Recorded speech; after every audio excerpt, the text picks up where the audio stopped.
Sir ఇప్పుడు వేణుస్వామి మళ్ళీ నిన్న మనం మాట్లాడుకున్నాం అంటే ధూళిపాల ఈ నాగ చైతన్య 2027లో విడిపోతారు అని చెప్పేసి కూడా అన్నారు.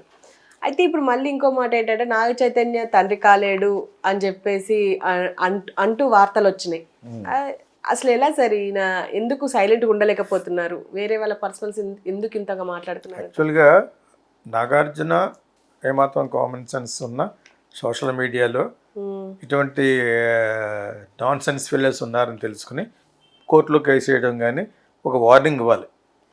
అంటే వాళ్ళ సోషల్ మీడియాని వదిలేసి మేము వీటికి సంబంధం లేదు ఇలా మాడకుండా ఉంటారు ఎన్ని చేసినా అనే లెవెల్కి వచ్చారు. కానీ ఇటువంటి కొన్ని పర్సనల్గా ఉన్నాయి కదా, పిన్ చేసి కొన్ని పాయింట్లు పెట్టుకుని ఇంకోటి ఎవడో క్యాష్ చేసుకుంటున్నాడు అని తెలిసి ఈ వేణుస్వామి అన్నా కూడా నేను చాలాసార్లు చెప్పాను, అట్లా కందకలేని దొరద మనకి ఎందుకు అన్నట్టుగా అనిపిస్తుంది ఈ మధ్యన. అది నాగార్జున వాళ్ళు తీసుకోవాలి, అదేదో బజ్జలో ఉండాలని చెప్పేసి మాట్లాడుకొని అని వదిలేస్తే మటుకు మనం వాగటం యాక్చువల్గా అంత మంచి పద్ధతి కాదు. వాళ్ళ తరపున ఒకళ్ళతో తీసుకుని మనం మాట్లాడవలసిన కర్మ మనకేంటి. Nagarjuna should take an action. ఆడికి వెళ్ళి ఒక చెప్పు తీసుకొట్టడం కానీ దాన్ని వీడియో తీసి మళ్ళీ ఇచ్చేయడం కానీ, నువ్వు చూసావా ఈయన ఒక మగతనం, చూసాడా, ఆడికి పిల్లలు పుట్టారు ఎందుకని ఆ వీణమ్మాయికి వీడికిని ముందే చెప్పాలి, నువ్వు ఎంతకాలం ఉండాలి చెప్పాలి, నువ్వు ఎప్పుడు చచ్చిపోతుందని చెప్పాలి, నీ పిల్లలు ఎప్పుడు చచ్చిపోతుందని చెప్తే అప్పుడు అందరూ కొంచెం నేను చాలా ఫ్రాంక్ మనిషిని, నా ఫ్రాంక్ మనిషిని అని చెప్పి నేను ఎలా మాట్లాడుతున్నాను, జ్యోతిష్యం కంటే నాకు ఎక్కువ అని చెప్పి నాగార్జున పక్క నుంచి ఉన్నవాళ్ళు ఎవరన్నా ఇంకో అతనికి పళ్ళవాళ్ళు ఎవరైనా చెప్పిస్తున్నారా? ఇప్పుడు అతన్ని నిర్వీర్యం చేసి అతను ఒక మగాడు కాడు, అతను ఒక నవ్వుపుస్తకుడు అని చెప్పాలనుకున్నాడు.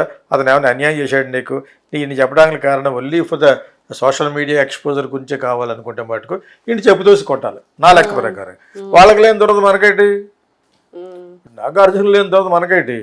వాళ్ళ తరపున మాట్లాడడానికి ఆయన ప్రైమ్ మినిస్టర్ ఆఫ్ ఇండియా ఏం కాదు, మహాత్మా గాంధీ ఏం కాదు నాగార్జున కాదు కదా. వాళ్ళు వెళ్ళాలి, మనం ఎందుకు చెప్పాలన్నాను. ఫ్యాన్స్ అంటే వెళ్ళి నాలుగు పీకాలి, దాన్ని వీడియో చూసి అలా పెట్టాలి, ఇదన్నా చేయాలి అదన్నా చేయాలి. కానీ ఏం చేయకుండా వాడు అంటానే ఉంటాడు. వాడు అంటున్నాడు కాబట్టి మీరు అడిగారు, వాడు అంటున్నాడు కదా బస్సులో ఉంటాడు. ఇవన్నీ తెలియకుండా కూడా అటు దగ్గరికి వెళ్ళి రోజుకు ఒక గంటకు 5,000 10,000 ఇచ్చేవాళ్ళు కూడా ఉన్నారు. అతను బిజినెస్ కోసం చేస్తున్నాడే. ఒక పూజలు గుళ్ళో పూజలు చేసుకునేవాడు ఎవడో ఆ పుజారి అన్నవాడు అది చేయకుండా, అది పవిత్రమైందే, అది వదిలేసి సినిమా ఓపెనింగ్లకు పూజ చేయడం మొదలుపెట్టి ఇంతే కదా సినిమా వాళ్ళు పాలిటీషియన్స్కి నీకు ఇది ఉందని తెలిస్తే అది చేయించుకుంటే పరిహారం కోసం వస్తారు అని లోగు కట్టేశారు. ఇతనే కాదు ఇంకెద్దరు ఒకరు.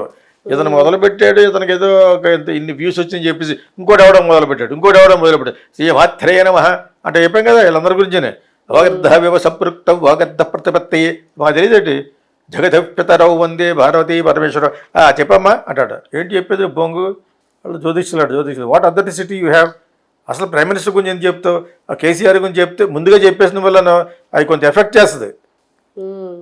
కేసీఆర్ కరెక్ట్ చెప్పి ఏది కరెక్ట్ కాదు, జగన్ చెప్పి అది కరెక్ట్ కాదు. జగన్ ఏదో డబ్బులు ఇస్తాడని ఇతను ఒకటి ఇంకో స్వామీజీ ఫిల్మ్ నగర్ దాంట్లో ఉండేవాడు, ప్రస్తుతం విశాఖపట్నంలో ఉన్నాడు ఆ స్వామీజీ. అతను దెబ్బ అయిపోయాడు. ఏదో nobody is God including Jesus Christ. I'm a son of God అన్నాడు, అంతే. అన్నాడో లేదో అది మన బైబిల్లో చదువుకుంటాం. లైక్ చేసి మనం అతను చేసిన ఆయన కానీ సాయిబాబా కానీ షిరిడి సాయిబాబా కానీ వాళ్ళు చేసిన మహత్తరమైన ఈ సేవా కార్యక్రమాలు, సేవ ఏంటి తెలియకుండా ఒక మసీదులో కూర్చుని వీడియో కాల్చుకుంటూ కుక్కలకాయ పెడతా ఉండేవాడు అని తెలిసినాడు షిరిడి బాబా. ఓకే, మానవత్వం ఉన్న మనిషి అని చెప్పేసి దండం పెట్టుకుంటున్నాం.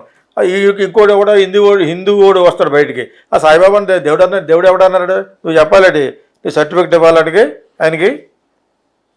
ఆడెవడో మన హిందూకి సంబంధించిన సోషల్ మీడియాలో ఉంటాడు అతను సాయిబాబా నేను దేవుడు ఎందుకు అంటారు, ఎందుకు అనకూడదు, అది ముస్లిం అనే. మరి ఇటువంటి వాళ్ళు ఉంటారు. అందుకని వాళ్ళని ఎదిరించడానికి ఒక గ్యాంగ్ వెళ్ళాలి. ఇప్పుడు అక్కడ అమెరికాలో యాంటీ క్రైస్ట్ అని ఒకటి ఉంది, ఇలా కట్టుకుంటారు చేతికి. యాంటీ క్రైస్ట్ అంటే ఆయనకి మన జీసస్ క్రైస్ట్కి ఎగెనెస్ట్ యాంటీ క్రిస్టియానిటీ. వాళ్ళకు కూడా కొంత టైప్ అనమాట. దేవుడిని మనం ఇక్కడ ఎలాగా ఉంటారు, ఇక్కడ ఆస్తికులు దేవుడిని నమ్మని వాళ్ళు ఆస్తికులు అంటారు కదా, అలాగే అక్కడ ఉంటారు. యాంటీ క్రైస్ట్ అని బయలుదేరారు అనమాట. దే డోంట్ బిలీవ్ వాళ్ళంతా మళ్ళీ రిలీజియస్గా చేస్తూ ఉంటారు, హిందూయిజంకి దానికి సంబంధం లేకుండా బ్లడ్ తోటి అది చెత్తగాళ్ళు. ఎవడో పెడతాడు అటువంటి ఉన్మాదం ప్రపంచం అంతా ఉన్మాదం చాలా వరకు. దాని చేత వీడిని ఎవరో ఏమో అంటలేదు కాబట్టి నేను అన్నాను అంటాడు. నేను నాకు జ్యోతిషం చెప్తాను చెప్తే బోర్డు మీద రాస్తారు వీడి వేస్ట్ ఫెలో ఒకటి. ఆ వేస్ట్ ఫెలో కాబట్టి నేను ఎందుకన్నాను, నేను అంతవరకు అడగలను. Nagarjuna and all those people must take an initiation through fans, through court. వెళ్ళి వాడికి చెప్పాలి. కానీ నీ కొడుకు నవ్వుసా ఒకటి పిల్లలు పుట్టరని చెప్తున్నా కూడా ఏమన్నా పోతే మనం ఏం చేస్తాం? వాళ్ళ తరపున ఒక్కళ్ళతో పుచ్చుకోవడం నేను సిద్ధంగా లేను. వాళ్ళ చిన్నపిల్లల బిగ్ బాస్ అని పెద్ద ఏం చేస్తున్నాడు అవన్నీ ఉన్నప్పుడు why can't you if you don't want anybody to be punished in the social media వదిలేయండి. That's all. మనం వదిలేస్తున్నాం, మనం అంటున్నాం కాబట్టి. ఓకే, అతను అనకోటి కూడా అంటున్నాడు కాబట్టి. అనకోటి ఏంటంటే నేను కాక మొన్న పెళ్ళి అయితే విడిపోతారని చెప్పాడు. దానికి కూడా చెల్లించకపోతే పిల్లలు కూడా కొట్టరు అన్నాడా? దానికి ఎవరు చెల్లించాలి? శోభితా ధూళిపాళ్ళ నాగా చైతన్య చెల్లించాలి. వాళ్ళ ద్వారా వాళ్ళ ఫాదర్ గాడ్ ఫాదర్ కాబట్టి వాళ్ళు చెల్లించాలి. కానీ మనం ఎందుకు కష్టమైన పోకుండా మనకు సంబంధం లేదు. బయట స్వామిలో 100 మంది వస్తారు, వాడికి అదే ఫుడ్ పెడుతుందని తెలిస్తే ఇలా కామెంట్ చేయడం వల్ల నాకు వ్యూయర్షిప్ పెద్ద బేరాలు ఎక్కువ వస్తూ ఉంటాయి. నాగార్జున గురించి చెప్పాడు, నాగచైతన్య గురించి చెప్పాడు, నేను నా మొగుడు ఇద్దరు వెళ్తారు లవర్స్, 1,00,000 అని చెప్తానంటాడు, లెక్కలేస్తాడు అనమాట. బాగానే ఉంటుంది, ఇంకో 1,00,000 అంటాడు. ఇలా చెప్పడం వలన చాలామంది లవర్స్ వెళ్తారు అక్కడికి. డబ్బు ఉన్నవాళ్ళు డబ్బు లేని వాళ్ళు అడుగుతునేవాళ్ళు అందరూ వెళ్తారు. వాడికి కలెక్షన్ కావాలి. కలెక్షన్ మోహన్ బాబు, జ్యోతిష్కుల్లో మోహన్ బాబు అనమాట, కలెక్షన్ కింగ్. అది ఎవరికి లేని తర్వాత మనకెందుకు వస్తామని. You should not always talk bad about other జ్యోతిష్యులు కూడా. ఎందుకంటానంటే వాళ్ళు అలా చెప్తారు, వాళ్ళ ఆడకుండా నీకెందుకు అంటారు. రేపు మాట్లాడితే ఆడనే అనుకుంటాడు. ఆడికి వేరే బిజినెస్ వస్తూ ఉంటుంది. ఇప్పుడు ఆయుర్వేదం చెప్తాడు, అది కరెక్టా? ఇది అది కలుపు, అందులో ఇది కలుపు, మాకు తెలియదు. అది అల్లం వెల్లుల్లిపై will do the good thing. వాడు ఎవడెవడు వస్తాడు, వాడు వస్తాం అయ్యే చెప్తూ ఉంటాడు. ఇవాళ వెంటనే చెప్పరు వాళ్ళు, అతను కానీ రాజు అన్నవాడు కానీ వెంటనే చెప్పరు. స్లోగా ఈరోజు మీకు నమస్కారం అని చెప్తాడు కదా. ఏడు చెప్పినా కూడా అదే చెప్తూ ఉంటారు మనను. అది వాళ్ళ బిజినెస్. ఎవడు చేస్తారు దానికి? ఎందరికి ఈ సోషల్ మీడియా ఇదిలాగే ఫ్రీ మార్కెటింగ్. దానికి కొంచెం డబ్బులు వేస్తే డిజిటల్ మార్కెటింగ్ వాళ్ళు డిజిటల్ మార్కెటింగ్ చేసి పెడతారు. ఎక్కడికి వెళ్ళినది వస్తూ ఉంటుంది, అల్లం వెల్లుల్లిపై అని చెప్పేసి. అర్థమైందా? నిజంగా ఉపయోగపడే చేయాలంటే ఎవరైనా చేయాలి అంతే. సో వీళ్ళు అలా మాట్లాడుతున్నారని చెప్పేసి మనం 10 సార్లు ఎందుకు చెప్పాలి?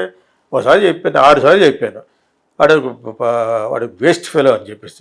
అటువంటి వేస్ట్ ఫెలో ఇంకా ఉన్నారు. ఇతను చూసి వాళ్ళు చెప్తున్నారు శ్రీ మాథేనమహని. వాళ్ళు అంతే, ఏం తెలిసాడికి చొక్కా పెడతాడు, ముందు ఒకటి వేస్తాడు, అలాగా టమాలు పెడతాడు, అంతే జ్యోతిషం అయిపోయాను. ఎవడంటే అచేత ఇది ఎవరు చెప్పాలి? ఇది చాలా స్ట్రాంగ్ కాఫీ లాగా స్ట్రాంగ్ కామెంట్. ఎవరు చెల్లించాలి?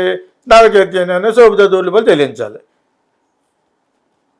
రేపు నిజంగా పుట్టలేదనుకో నేను చెప్పాను అంటాడు. వాళ్ళు అందుకే కాదు, అందుకో లేకపోతే ఆ శరీరం పాడవకుండా ఉండడం గురించి they might go for an artificial insemination, కృత్రిమ గర్భ సంకలనం అంటారు దాన్ని. ఆ సిస్టమ్ చాలా వచ్చేసినాయి.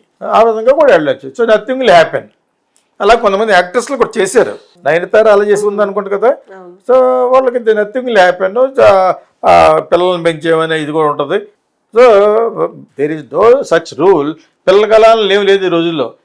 If they wanted to maintain the well maintained physique చేయాలంటే వీళ్ళకి అలా చేస్తారని తెలుసు. మొత్తానికి ఏదో ఉపకారం ఫిట్టింగ్ పెట్టడానికి వీడి మార్కెట్ గురించి నిజంగా వాళ్ళకి ఎఫెక్ట్ చేయాలి కదా.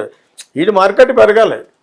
రేపు పొద్దున్న మాకు పిల్లలు పుట్టారా లేదన్న వాళ్ళు కొన్ని లక్షల మంది ఉంటారు ఇక్కడ పిల్లల కోసం చూసేవాళ్ళు. పాప వాళ్ళు అందరూ వెళ్తారు, మనం మాకు పుట్టట్లేదు ఏంటంటే అంటే నేను ఒకటి ఇస్తాను మీకు, అది ఎంత ఉంటుంది అనమాట, అది అక్కడ పెట్టుకోవాలి అక్కడ పెట్టుకోవాలని చెప్పేసి 2 లక్షలు అడుగుతాడు. వీడి బిజినెస్ అయితే వీడికి అది ఇలాంటి చాలామంది ఉన్నారు. ఓకేనా? అందులో బ్రాహ్మణ్స్ ఉన్నారు, నాన్ బ్రాహ్మణ్స్ ఉన్నారు. వినేవాడు అంటే చెప్పేవాడికి లోకువ, ఆ టైప్ పరిస్థితులు. ఇక్కడ మటుకు మనం చెల్లించడం కంటే వాళ్ళు చెల్లించాలి. వాళ్ళు ఎఫెక్టెడ్ పార్టీ కాబట్టి వీ డోంట్ కేర్. ఇవన్నీ ఎలా ఉంటాయి. మోహన్ బాబు కొడుకున్నాడు, ట్రాల్ చేయడం చాలా హ్యాపీ, నాకు మేము పాపులర్ అవుతున్నాం అన్నాడు ఒకసారి. అన్నాడా? బెస్ట్ అది. అది ఎప్పుడే ఎఫెక్ట్ అవుతుంది, సినిమాకి ఎఫెక్ట్ అవుతుంది, అప్పుడే అర్థం అవుతుంది. అర్థమైందా? నేను ఎవడే పెట్టాడు, నువ్వు తప్పు చేస్తున్నావు, వీడు తెలిసాడు తప్పు చేస్తున్నాడని. Is making a good film. ఎవరిని రిక్వెస్ట్ చేసుకుని చేస్తున్నాడు, అతని గురించి కూడా పెడుతున్నాడు ఎవరో ఒకరు. ఎవరిని నిమ్మలంగా ఉంచనెవరు, కొంచెం ప్రశాంతంగా బతకకుండా వీళ్ళ ఉద్దేశం అది కాదు. అలా చేస్తే కాంట్రవర్సీ, నా దగ్గరికి 2-3 ఛానల్స్ వచ్చినాయి, కొంచెం కాంట్రవర్సీ మహాండి సార్, కావాలి కాంట్రవర్సీ మాట్లాడి రేపు ఎల్లుండో ఆడో పోతాడు చెప్పరా. చాలా చాలా మిస్టేక్ అది యాక్చువల్గా. 2-3 ఛానల్ అలా రిజెక్ట్ చేశాను. నాకున్నది నేను మాట్లాడతాను తప్పితే నువ్వు చెప్పిన ప్రశ్నను బట్టి, అందులో ఆ స్ట్రాంగ్నెస్ని బట్టి నాకు తెలిసిందంతా చెప్తాను నేను ఉదాహరణతో. అంతేగాని నువ్వు చెప్పడానికి చెప్తాను, కాంట్రవర్సీ చెప్పాలా, ఏంటి చెప్పాలి, జోచిపోతాం చెప్తాడు. ఒక సినిమా ఉంది అంజలినా జోలీది, ఒక ఫిల్మ్ చెప్పాను కదా, ఆ సినిమా మొరారి, నువ్వు నన్ను చూశాను అంటున్నావు కాబట్టి. మొరారిలో ఏం చెప్పాడు, చచ్చిపోతావు చెప్పాడా. Same thing there is a film called life is something like that అనే సినిమా అది. అందులో ఒకటి చెప్తాడు రోడ్డు మీద, ఏదో చెప్పండి ఏదో చెప్పండి ఏదో చెప్పండి అంటూ ఉంటుంది టీవీ యాంకర్. ఓకే, అందులో వాడు క్లియర్ వైన్స్ తోటి ఏదో చెప్తూ ఉంటాడు, అటు చెప్పిన జరుగుతూ ఉంటాయి, వాడు ఎంతగా అడుగు తినేవాడు. అటుకు అప్పుడు వస్తూ 3 చెప్తుంటే మళ్ళీ దిగి వెళ్ళిపోతుంటే ఆ టీవీ వాళ్ళు పిక్చర్ చేస్తారు దాన్ని, వీడు ఎవడో చెప్తాడని చెప్పేసి న్యూయార్క్లో చెప్తే దిగిపోతాడు. దిగిపోయిన తర్వాత డబ్బులు ఇస్తావా అంటాడు, అంతే తప్పితే ఏమంటావు, ఇంకేమైనా ఉందో అడుగుతాయి 2-3 చెప్తాడు. అంటే భూకంపం రాబోతుంది, లేకపోతే క్రికెట్లో ఇందులో ఓడిపోతారు, ఇన్ని రన్స్ అన్నీ చెప్తాడు జరగబోయేది. ఇంకేమన్నా ఉందని అడుగుతుంది హీరోయిన్ దగ్గరికి వెళ్ళి బైక్ పట్టుకుని, నీలాగా ఎవరో చూసి కోపం వచ్చి నువ్వు రేపు వచ్చే థర్స్డే చచ్చిపోతావు అన్నాడు. నిజంగా ఆ థర్స్డే వరకు ఎలా బతకాలి అనేది సినిమా, పెద్ద హీరోయిన్ అమ్మాయి. అటువంటి పాయింటే కదా మీరు ఎంత చెప్పిన మురారి, ఏదో మన తెలుగు సెంటిమెంట్ పెట్టి ఇలా చచ్చిపోతాడో అవుతాడో చెప్తారు. సెంటిమెంట్ అలా క్యారీ అవుద్ది అనమాట సినిమాలో పాయింట్ అది. నేను ఊరికి ఎందుకు చెప్పానంటే